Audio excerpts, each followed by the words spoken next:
마태복음 23장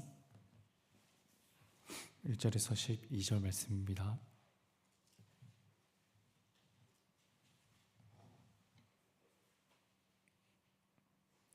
마태복음 23장 1절에서 12절 교독하겠습니다. 이에 예수께서 무리와 제자들에게 말씀하여 이르시되 서기관들과 바리새인들이 모세의 자리에 앉았으니 그러므로 무엇이든지 그들이 말하는 바는 행하고 지키되 그들이 하는 행위는 본받지 말라. 그들은 말만 하고 행하지 아니하며 또 무거운 짐을 묶어 사람의 어깨에 지우되 자기는 이것을 한 손가락으로도 움직이려 하지 아니하며 그들의 모든 행위를 사람에게 보이고자 하나니 곧 그 경문띠를 넓게 하여 옷수를 길게 하고 잔치의 윗자리와 회당의 높은 자리와 시장에서 문안 받는 것과 사람에게 랍비라 칭함을 받는 것을 좋아하느니라. 그러나 너희는 랍비라 칭함을 받지 말라. 너희 선생은 하나요 너희는 다 형제니라. 땅에 있는 자를 아버지라 하지 말라. 너희 아버지는 한 분이시니 곧 하늘에 계신 이시니라. 또한 지도자라 칭함을 받지 말라. 너희의 지도자는 한 분이시니 곧 그리스도시니라. 너희 중에 큰 자는 너희를 섬기는 자가 되어야 하리라. 누구든지 자기를 높이는 자는 낮아지고 누구든지 자기를 낮추는 자는 높아지리라. 아멘. 바리새인과 서기관들이 벌였던 논쟁은 일단락되고 오늘은 예수님께서 바리새인과 서기관들이 떠난 자리에 남아있는 무리들과 그리고 제자들에게 하시는 말씀입니다. 오늘 말씀은 비교적 분명하지만 예수님께서 하신 말씀을 하나하나 차근차근 살펴보는 것은 저희들에게 의미 있는 일이라 생각합니다. 예수님께서 바리새인들과 서기관들에 대해 어떤 말씀을 내리셨을까요?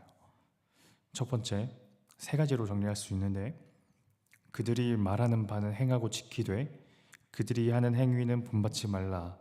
그들은 말만 하고 행하지 않는다 입니다. 그들이 말하는 바는 율법과 하나님 말씀이므로 그 말을 실천하는 것은 거부해서는 안 되겠지만 그들의 행동은 본받지 말라는 말씀이시죠.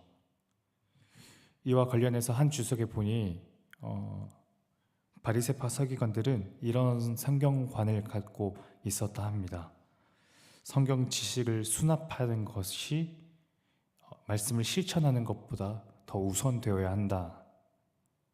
한다라는 생각을요. 그들의 모토가 알아야 순종한다라는 것이었습니다. 하지만 저희가 왜 성경을 알아야 합니까? 왜 성경 지식을 알아야 하죠? 이 말씀이 우리 귀로 들어옴으로써 머리로 들어가 지식적으로 풍성해지긴 하지만 그와 동시에 머리에 있던 말씀이 우리 손끝과 발끝으로 향하여 나가서 결국 행동으로 옮겨지는 것, 이것이 우리 신앙의 또 우리 성경 지식의 목적 아니겠습니까? 행동하지 않는 믿음, 지식은 결국 어떤 의미도 없다는 거죠. 하지만 지식을 우선하는 경우 그것은 나 자신이 아니라 타인들에게만 어떤 신앙적 짐을 부과할 것일 뿐 자기 자신은 정작 어떤 행동도 하지 않는다는 것이 그것이 잘못된 것이라고 예수님은 꼬집어서 말씀하고 계시는 겁니다. 세번역 성경에는 이런 구절이 있는데 이 세번역 성경으로 보면 예수님께서 하시는 이 신랄한 비판이 어느 정도인지 더 좀 와닿습니다. 마태복음 23장 4절 말씀인데요. 그들은 지기 힘든 무거운 짐을 묶어서 남의 어깨에 지우지만 자기들은 그 짐을 나르는 데에는 손가락 하나도 까딱하려고 하지 않는다. 자기 자신은 아무 손가락 하나도 까딱하지도 않으면서 다른 사람에게만 짐을 지우고 있는 그들의 실상에 대해서 예수님께서 말씀하고 계시는 겁니다. 두 번째, 그들은 사람에게 보이려 한다. 바리새인과 서기관들의 풍습 중에 어떤 것이 있었냐면 신명기 6장 6절에서 8절은 이런 말씀이 있죠. 오늘 내가 내게 명하는 이 말씀을 너는 마음에 새기고 내 자녀에게 부지런히 가르치며 집에 앉았을 때에든지 길을 갈 때에든지 누워 있을 때에든지 일어날 때에든지 이 말씀을 강론할 것이며 너는 또 그것을 내 손목에 메어 기호를 삼으며 내 미간에 붙여 표로 삼고. 여기에 나오는 이 말씀에 기초하여 유대인들은 이 성문곽, 개역개정 성경에는 성문띠라고 번역되어 있는데 이것을 자신의 왼쪽 팔에 묶어서 다녔다고 합니다. 경문곽이라는 것은 성경 구절이 적힌 이 말씀을 자그마한 상자에 담아서 자기들이 묶어 다녔다는 건데요. 그것을 손만이 아니라 미간 그리고 집의 문설주에도 매다는 거죠. 그런데 이 사람들의 문제는 점점 눈에 잘 띄도록 곽을 매단 띠의 폭을 더 넓혔다는 거예요. 또는 여기 세번역 성경에 의하면 이 성문곽을 더 넓혔다고도 하는 겁니다. 그러니까 눈에 더 잘 띄도록 한다는 것이죠. 뿐만 아니라 경문곽과 비슷한 용도로 쓰이던 옷술이 있습니다. 이 겉옷에 매다는 건데 하나님의 말씀을 기억하라는 상징으로 볼 때마다 그 겉옷에 매다는 술인데요. 예수님의 지적은 이것을 다른 사람들의 눈에 더 쉽게 보이도록 이 술을 인위적으로 더 길게 늘어뜨리는 겁니다. 이 두 가지 행동들은 결국 나 자신의 경건을 치장하기 위해 꾸며내는 것들이다 라고 예수님을 말씀하시고 계시죠. 세 번째, 그들은 높아지려고 한다. 예수님께서 바리새인과 서기관들의 높아지려는 마음이 어떤 태도에서 드러나는가에 대해서 이런 말씀을 하시는데요. 잔치 자리에서는 윗자리, 회당에서는 높은 자리, 시장에서는 문안받는 것, 사람들로부터는 랍비라 칭호받는 것. 당시 고대 근동 사람들이 잔치를 배설할 때 자리를 어떻게 배치할 것인가에 대한 이 고민을 굉장히 많이 했다고 해요. 연회를 여는 사람에게서 가까운 자리부터 이 먼 자리까지 그 순서가 초대된 사람의 중요도에 따른 이 배치라고도 하죠. 바리새인과 서기관들은 높은 자리에 앉으려고 했다는 겁니다. 회당에서도 마찬가지인데 당시 회당은 보통 바닥에 앉았을 테지만 아마도 바리새인 서기관들은 의자에 앉음으로써 자기 자신을 다른 사람들과 구별시키려 했다는 겁니다. 시장에서 문안받는 것을 좋아하는 것이 왜 잘못되었냐, 인사받는 것을 좋아한다라고도 해석할 수 있지만 당시 문화에서 율법에 대한 이해를 가진 사람에게 인사 혹은 예우를 표하지 않는 것은 그 사람에 대한 굉장한 모욕으로 느껴졌다고 해요. 나를 존중한다면 인사하라는 거죠.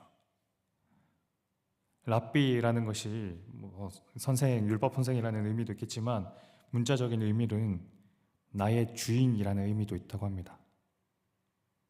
결국 이 모든 것이 의미하는 것은 무엇입니까? 나는 너희들과 존재론적으로 다르다라는 것을 상기하게 하는 거죠. 그래서 바리새인들과 서기관들이 앉는 곳은 2절에 모세의 자리입니다. 하나님이 기준이 되어야 할 자리에 이 사람들이 앉아버리는 거예요. 내가 율법의 기준이 되어버리는 것. 경건과 신앙을 꾸며내려는 유혹을 참 많이 받습니다. 바리새인들처럼 실천 없이 신앙적 지식을 말하기도 하고 때론 우리 자신의 거룩을 가장하기도 하고 존재론적으로 나 자신은 다른 사람들과 타인들과 좀 다르다고 생각하고 싶을 때가 참 많은데요. 이런 점들은 때론 오늘 바리새인들과 서기관들처럼 저희들도 어쩌면 자기 자신의 존재 증명의 한 방법으로 이런 신앙과 경건을 사용하는 것은 아닌지도 모르겠습니다. 그렇게 해서라도 내가 중요한 사람이 되어야겠다, 어딘가 의미가 있는 사람이 되어야겠다는 생각 말이죠. 하지만 그렇게 해서 기어이 모세 자리에 앉는다 한들 그것이 하나님 앞에서 무슨 유익이 있겠습니까? 신앙은 하나님과 마음을 소통하는 한 가지 길이지 나 자신의 존재 증명의 도구가 되어서는 안 되잖아요. 마치 저는 아닌 것처럼 이렇게 천연덕스럽게 이야기하지만 저는 이 말씀의 1차 청중을 저 자신이라 생각하고 이렇게 말하고 있습니다.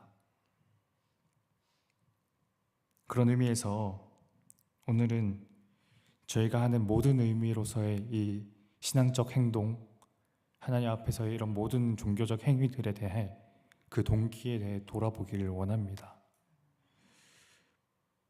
바리새인들과 서기관과 같은 제 안에 그런 동기가 있다면 그것을 제하여 주시고 온전히 주님과 누리는 기쁨과 그 충만함이 우리 모든 신앙 행위의 1차적 출발, 동기가 되게 하소서.